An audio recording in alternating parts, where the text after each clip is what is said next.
প্রিয় নাফিজা, তুই এখন ঘুমাচ্ছিস কি না?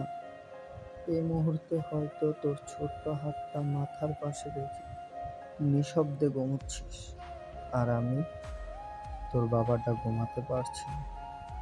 তোর কল্পনাগুলো জেগে আছে আমার চোখে।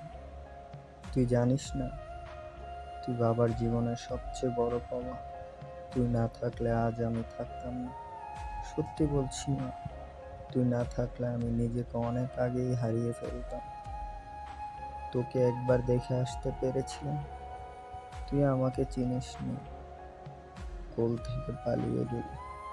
এতটুকুতেই মনটা ভেঙে গেল। কিন্তু জানিস, তোর সেই মুখ ফিরিয়ে নেওয়াতেও আমি ভালোবাসা খুঁজে নিই। তোর কান্না, তোর মুখ, তোর ছোট্ট চেহারা, সবাই আমার কাছে ভালোবাসা।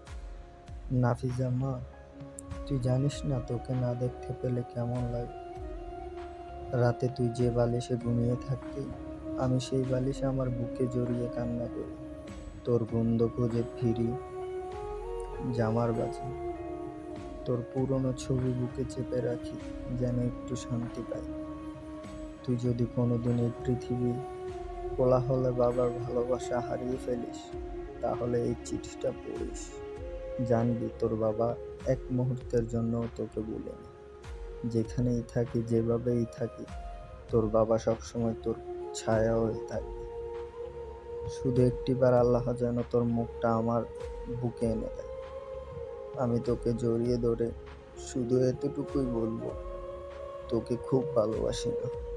তুই আমার জীবন, তুই আমার শেষ ভালোবাসা মা।